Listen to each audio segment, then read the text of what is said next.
الصلاة والسلام عليك. A'udzubillahiminasyaitonirrajim. Bismillahirrahmanirrahim. Assalamualaikum warahmatullahi wabarakatuh. Alhamdulillahilladzi nahmaduhu wa nasta'inuhu wa nastaghfiruh wa na'udzubillahi min syururi anfusina wa min sayyiati a'malina. May yahdihillahu fala mudhillalah wa may yudlilhu fala hadiyalah. Asyhadu an la ilaha illallah wa asyhadu anna Muhammadan abduhu wa rasuluh. Allahumma salli ala sayyidina wa habibina wa maulana Muhammad wa ala alihi wa sahbihi ajma'in.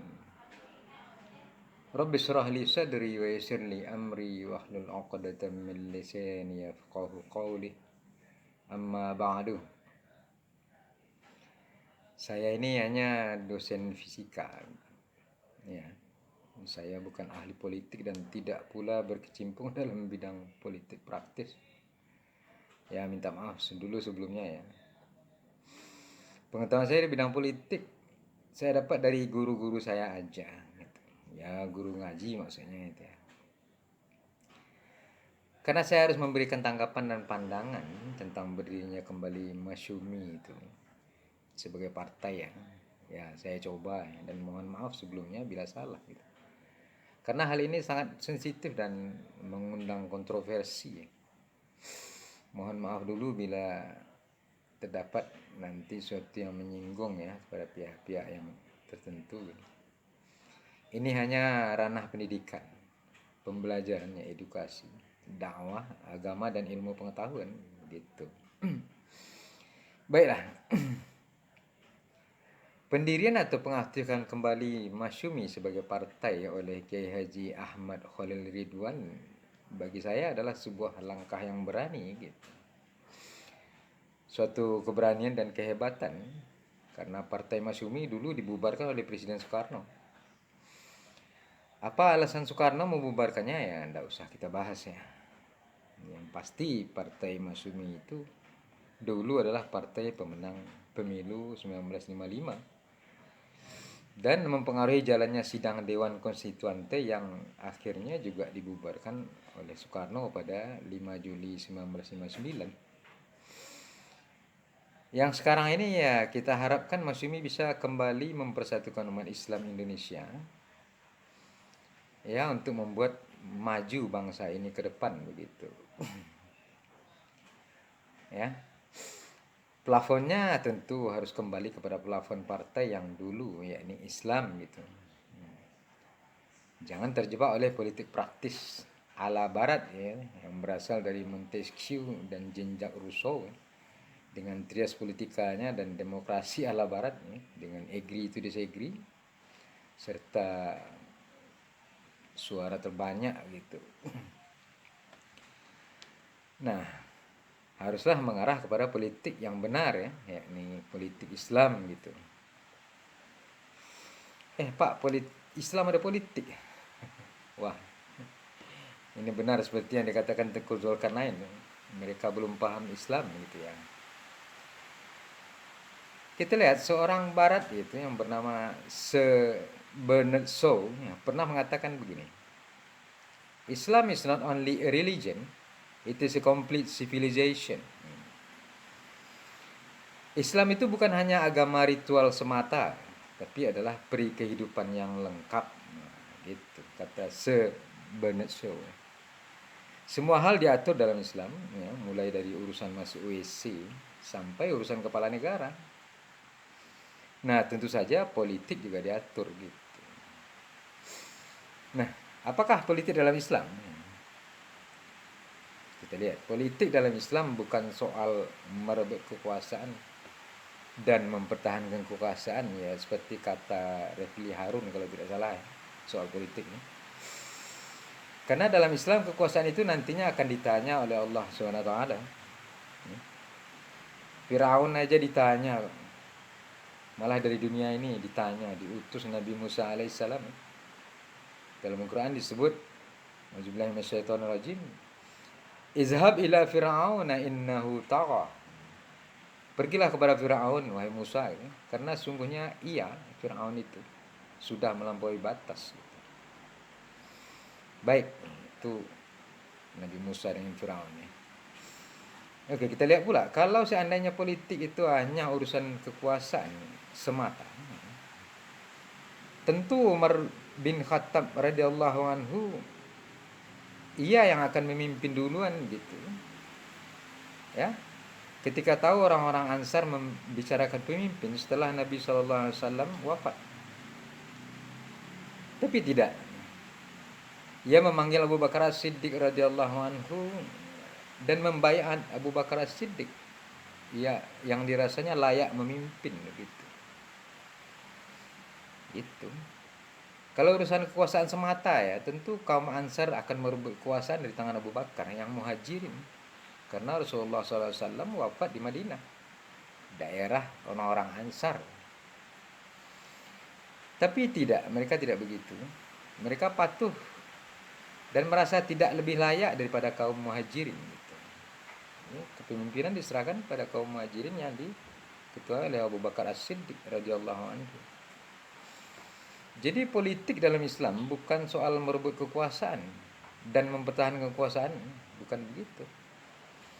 Politik dalam Islam adalah mencari pemimpin yang layak dan adil ya, untuk memimpin dan kemudian berlaku sebagai pemimpin yang adil bila ia dipercaya atau dipilih. Gitu. Ada rambu-rambunya ya di dalam Al-Quran itu di ayat 113 ya surat Hud. A'udzubillahi minasyaitonirrajim. Wala tarkanu ilal ladzina zalamu fatamassakumun nar. Ya. Jangan kamu cenderung sokong, dukung orang-orang yang zalim, kelak kamu disambar api neraka. Ini jelas bunyi ayatnya. Rambu-rambunya jelas ya, jangan sampai memilih orang-orang yang zalim. Cenderung hati saja tidak boleh, apalagi mendukungnya. Nah, ini politik Islam ya. Lalu politik Islam itu gimana? Politik dalam Islam adalah siasah gitu. Disebutkan seperti ini. Politik itu adalah iqamatuddin wa siyasatid dunya bihi. Nah, gitu. Kata bihi itu jangan sampai hilang itu. Bihi di belakang itu. Arti kata bihi adalah dengannya. Iqamatuddin, tegakkan agama dan mensiasati dunia ini, mengatur dunia ini dengannya. Ya, dengannya yang mana? Ya agama tadi, ya, agama Islam gitu. Supaya tercipta baldatun thayyibatun wa rabbun ghafur ya. Negara yang baik dan makmur dan mendapatkan ampunan dari Allah SWT. Ya. Ini yang kita tuju gitu. Kalau sudah dapat redha dan ampunan ya semua masuk surga Firdaus begitu. Kalau kata bihinya dibuang ya tidak peduli agama jadinya. Kenapa? Karena politik Islam itu dipertanggungjawabkan sampai ke akhirat gitu. Sampai sidang di padang mahsyar nanti. Ya, hadis Nabi SAW yang terkenal itu kan kita sudah hafal ya. Kullukum ra'in wa kullukum mas'ulun an ra'iyatihi. Ya. Wa kullukum mas'ulun an ra'iyatihi. Ya. Setiap kamu adalah pemimpin dan setiap kamu kelak akan ditanya apa yang kamu pimpin. Ya gitu. Ya hadis ini jangan dibacakan hanya kepada pemimpin rumah tangga atau suami-suami dan ibu-ibu yang memimpin anak, bukan hanya itu gitu. Tapi harusnya kepada setiap pemimpin ya, pemimpin mulai dari tingkat RT, RW, lurah, camat sampai ke presiden. Ya, bahwa kepemimpinan itu dipertanggungjawabkan sampai akhir.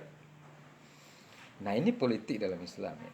Bertanggung jawab sampai ke hari mahsyar. Dan mempengaruhi keputusan masuk surga atau nerakanya seseorang gitu. Ilustrasi lain kita lihat bahwa ketika Umar bin Khattab radhiyallahu anhu menjadi khalifah dan mendapati ibu-ibu yang merebus batu untuk mendiamkan anaknya yang lapar. Cerita ini terkenal dan populer ya, banyak orang yang tahu. Umar bin Khattab bergegas mengambil gandum dari Baitul Mal ya, dan mengangkatnya. Ketika ia mau mengangkat itu, bujangnya atau pembantunya berkata, "Wahai Amirul Mukminin, biar saya angkat dan memikulnya." Umar berkata kemudian, "Apakah engkau mau mikul dosaku nanti di hari mahsyar?" Bujangnya terdiam. Lalu dia berkata, "Kalau begitu biar aku yang pikul dan angkat dan bawa." Nah, begini pemimpin yang kita cari dalam Islam ya. Tidak mudah melepaskan tanggung jawab ya, sampai ke padang mahsyar nanti. Gitu. Oh, Pak, kalau gitu hukum Islam, Pak. Ada. Kenapa alergi ya? Lihat keadilannya ya. Soal hukum. Ya, kalau dalam fisika ada dua ya. Kalau dalam fisika ada hukum, ada teori gitu. Nah, ini fisika ya. Apa yang disebut hukum dan apa pula yang disebut teori gitu. Misalnya hukum Newton ya. Kalau teori Darwin. Apa beda keduanya? Gitu. Hukum ya. Hukum adalah sesuatu yang sudah dibuktikan kebenarannya. Misalnya hukum Newton.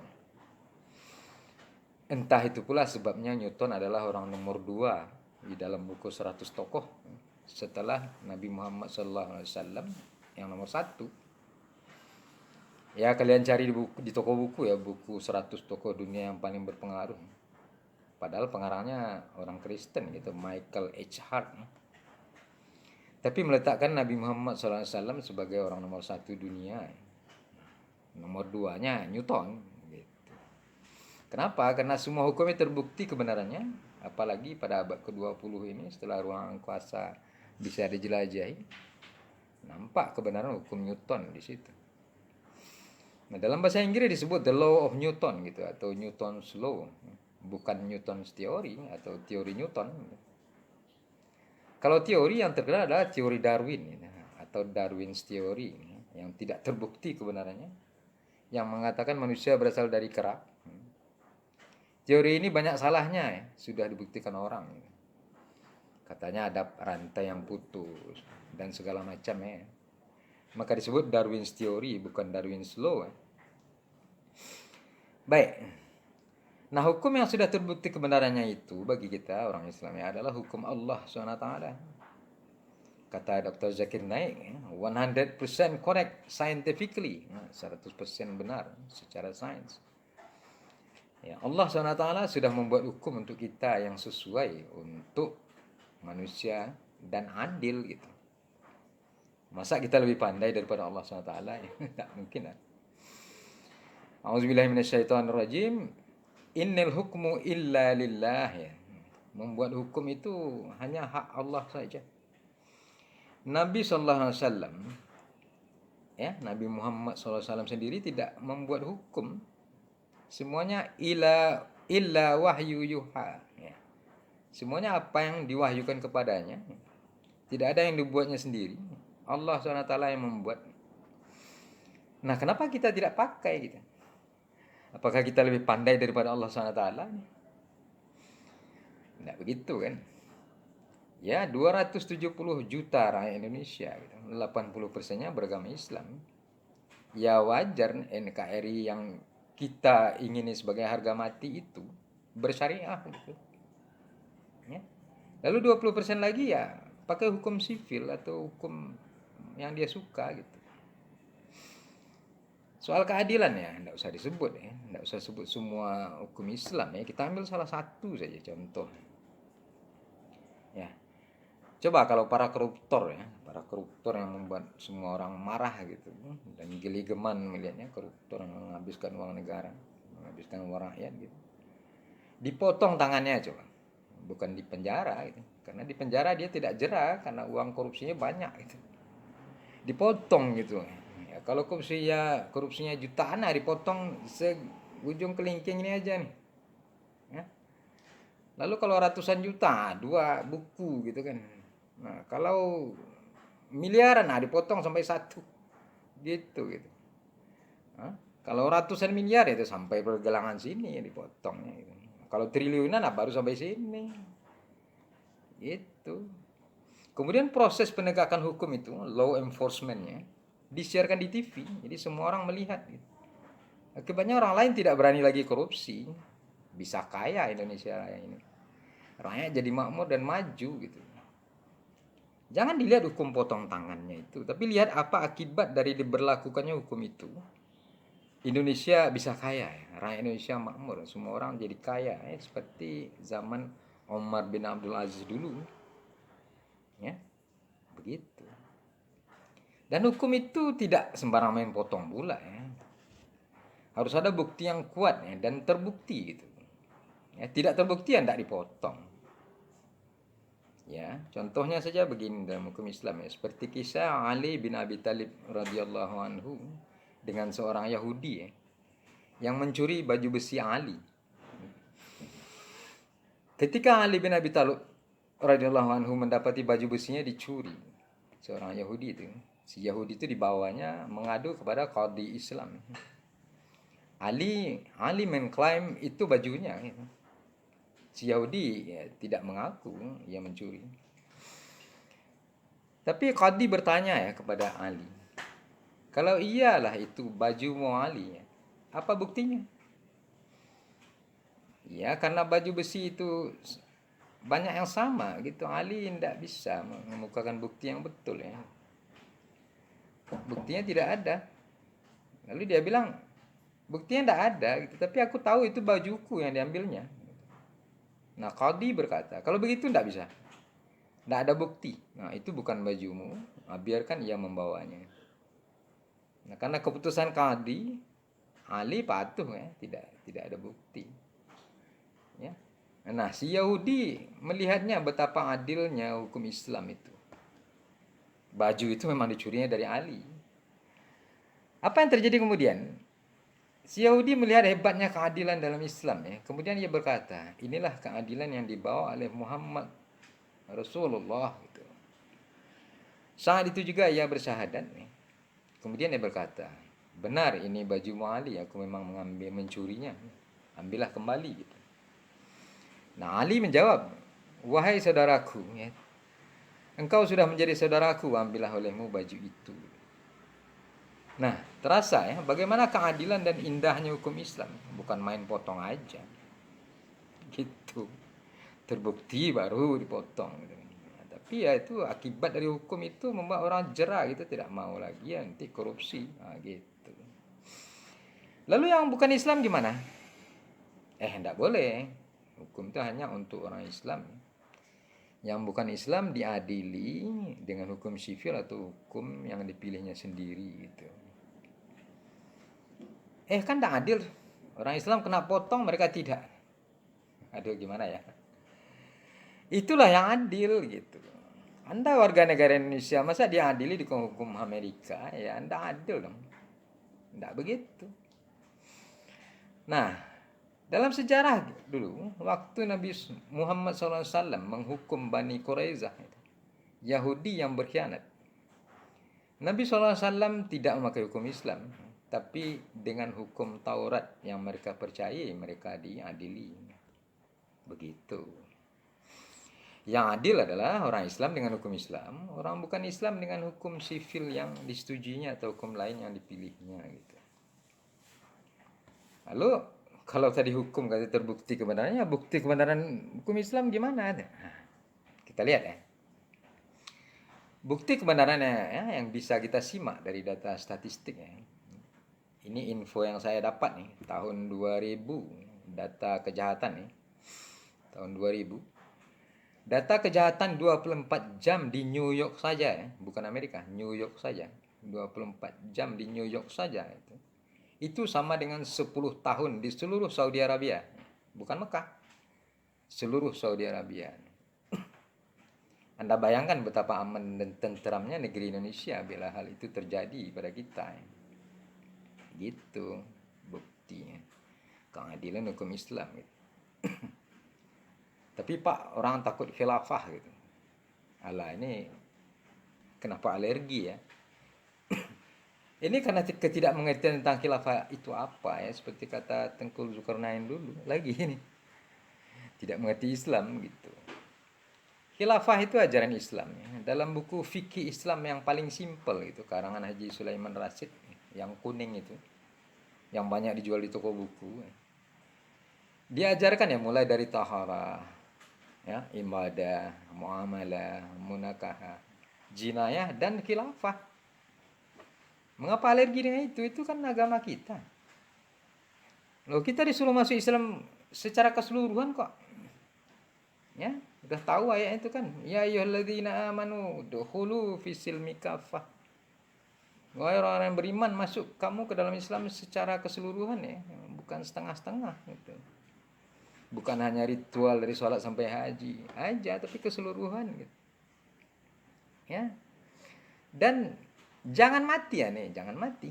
Ingat, jangan mati sebelum Islam itu. Ya ayyuhalladzina amanu taqullaha haqqa tuqatih wa la tamutunna illa wa antum muslimun.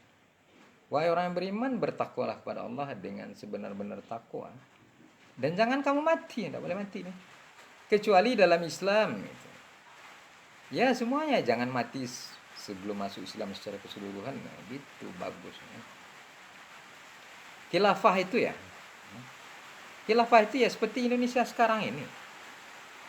Khilafah itu secara esensinya adalah pemerintahan presidensial dengan presidensial kabinet. Khalifahnya ya presiden itu gitu. Presiden yang dipilih bukan raja turun temurun. Ya presiden itu bahasa Inggris, ya. Presidente itu bahasa Latin gitu, Spanyol. Bahasa Arabnya khalifah ya, gitu. Baik ya. Kita lihat ya, waktu penyusunan Undang-Undang Dasar 1945 ya, dulu ya, dengan begitu banyaknya kiai dan alim ulama, termasuk Haji Agus Salim dari Sumatera ya, dan Ki Bagos Hadikusumo dari Jawa. Mau tidak mau kita harus mengakui nuansa Islam berperan sangat besar dari pembukaan sampai batang tubuh Undang-Undang Dasar 1945. Malah dinyatakan dalam pasal 29-nya, negara berdasarkan ketuhanan yang Maha Esa. Gitu. Contoh dalam khilafah adalah syuro atau majelis syuro. Lalu kalau memang identik ya dalam UUD mana? Dalam Undang-Undang Dasar 45 syuro itu adalah MPR gitu. Majelis Permusyawaratan Rakyat. Ya, majelis itu bahasa Arab. Musyawarah bahasa Arab. Rakyat juga bahasa Arab ya. Maksudnya ya majelis syuro gitu, tempat berkumpulnya orang-orang pintar dan cerdik pandai Indonesia. Ya. Lalu Dewan Syuro. Dewan Syuro ya DPR gitu. Dewan Perwakilan Rakyat. Dewan dari bahasa Arab. Dewan artinya lembaga ya, tempat berkumpul. Perwakilan ya, wakil bahasa Arab gitu. Rakyat bahasa Arab. Artinya tempat berkumpul wakil-wakil rakyat ya, yang hebat-hebat dan terpilih. Aduh, maksudnya gimana gitu. Sederhana itu gini ya. Sederhananya begini. Tidak usah kita sebut dari partai utusan golongan yang sekarang banyak itu. Secara sederhana kita lihat pemilihan presiden itu gimana ya. Kita misalkan sendiri ya. Misalkan dari RT sampai ke pusat nanti MPR. Mulai dari masing-masing RT itu berkumpul memilih seorang yang cerdik, yang pandai, yang berilmu, arif dan bijaksana. Lalu dikirim sebagai wakil ke lingkungan RW. Nah di RW itu berkumpul lagi dari semua RT dan dipilih seorang wakil dari semua yang bijak pandai itu, lalu dikirim menjadi wakil di tingkat kelurahan gitu. Dari kelurahan nanti dari semua RW dipilih pula seorang yang arif, bijaksana, pandai dan berilmu, dikirim ke tingkat kecamatan. Nah demikian selanjutnya sampai ke provinsi, sampai ke DPR pusat. Jadi yang terkumpul di DPR itu nanti adalah orang-orang yang pandai dan berilmu, arif dan bijaksana gitu. Kemudian semuanya berkumpul di MPR. Nah, disitulah nanti dipilih siapa yang pantas dan layak menjadi presiden. Apa tidak begitu Undang-Undang Dasar 45 dulu? Ya, rasanya begitu nih. Karena sila keempat berbunyi, kerakyatan yang dipimpin oleh hikmah kebijaksanaan dalam permusyawaratan perwakilan. Nah, ini semua dasarnya adalah politik Islam gitu. Sehingga presiden atau khalifah itu adalah memang putra terbaik Indonesia. Nah, begitu. Nah ini yang namanya tadi iqamatuddin wa siyasatid dunya bihi. Ini politik Islam yang benar ya. Lalu Pak, demokrasi. Dalam Islam ada demokrasi? Ada. Gitu. Bahasanya musyawarah. Ya, voting itu terakhir sekali bila musyawarah sampai pada deadlock gitu ya. Nah, di sini juga kembali ke sila keempat ya. Sila keempat berbunyi kerakyatan yang dipimpin oleh hikmah kebijaksanaan dalam permusyawaratan perwakilan. Semua dimusyawarahkan dulu ya, karena tidak sama dengan demokrasi ala barat yang berkonsep agree to disagree. Apa pula tuh Pak agree to disagree? Gini, agree to disagree maksudnya ya kita sama-sama setuju bahwa kita saling tidak setuju. Kan aneh ya. Mendengarnya kita aneh ya. Ini berbeda dengan politik Islam ya. Dalam politik Islam tidak semua hal bisa agree to disagree, tidak semua. Ya. Ada hal-hal tertentu yang semua orang Islam harus agree gitu. Ya, misalnya saja Tuhan itu esa. Nah, semua orang Islam harus agree, tidak boleh ada yang disagree. Kalau disagree terkeluar dia sendiri dengan dari Islam itu. Gitu. Hukum-hukum yang qat'i ya dalam Quran semua harus agree, tidak boleh disagree. Tuh. Nah, di Indonesia ini yang kita takut ada lagi yang mengkhawatirkan kita adalah sistem demokrasi Indonesia yang sekarang ini yang tidak mengenal oposisi ya. Semua dengan suara terbanyak, lalu orang-orang yang kalah itu harus melaksanakan semua keputusan pemenang. Ini mengkhawatirkan. Coba Anda bayangkan ya, bila di MPR itu sekarang 711 anggota ya. Mudahnya kita ambil yang dulu yang 1000 dulu, 1000 orang di MPR ya. Kita ambil mudahnya segitu. Katakanlah 499 orang adalah para ustadz ya, alim ulama, kiai ya, ajengan dan segala macamnya. Ya, 501 lagi itu dari kelompok yang lain gitu. Jadi kalah beda satu gitu. Nah, bila di suatu saat nanti dibicarakan soal zina, boleh atau tidaknya zina, bayangkan bila di voting yang memakai suara terbanyak, selisih 2 suara saja, para kiai dan ulama itu akan kalah gitu. Lalu apa yang terjadi? Dengan sendirinya yang kalah itu harus rela dengan hati menerima keputusan zina itu dibolehkan. Nah, coba Anda bayangkan ya, dosa sebagai pemimpin yang akan mereka tanggung nanti di hari mahsyar. Bagaimana berkelit dari Allah SWT seperti itu. Makanya dalam politik Islam tidak semua harus agree to disagree ya. Semua kebenaran dalam Quran dan Sunnah harus agree semuanya. Tidak boleh agree to disagree, tidak boleh. Ini politik Islam gitu. Bukan merebut atau mempertahankan kekuasaan, tapi memilih pemimpin yang layak, yang adil. Ingat ya, pemimpin yang adil adalah salah satu dari 7 golongan manusia yang dilindungi oleh Allah SWT, berada di bawah naungan tiang aras. Ketika semua orang berpanas-panas karena matahari di hari itu rasa sejengkal di atas kepala, bayangkan. Dan tempatnya pemimpin yang adil itu adalah nanti di surga Firdaus ya, dekat dengan para nabi. Ya. Sebaliknya ya, pemimpin yang zalim itu adalah orang-orang yang tidak dilihat oleh Allah pada hari mahsyar nanti. Dan tempatnya di neraka paling bawah itu, dekat dengan orang kafir dan munafik. Ini bahayanya pemimpin yang zalim. Jadi tidak mudah ya menjadi pemimpin. Surga atau neraka gitu, kalau tidak berhati-hati ya habis kita. Aduh, ini bicara panjang lebar ya, nanti lain pula tanggapan orang nih. Panjang nih. Dibilang pula saya mengaduk-aduk politik dengan fisika Newton dan fisika Einstein. Ya, tapi ingat ini pembelajaran ya, edukasi dan dakwah ya. Kita berharap ya nanti Masyumi tetap konsisten dengan pelakon Islam ya. Ya.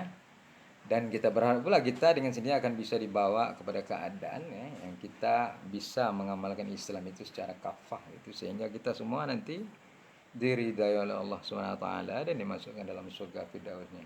Amin ya rabbal alamin ya. Ya, sampai di sini dulu aja ya. Mohon maaf bila ada kata yang tidak pada tempatnya. Semua yang benar datangnya dari Allah SWT dan semua yang salah adalah kejahilan diri saya sendiri ya. Sekali lagi banyak maaf.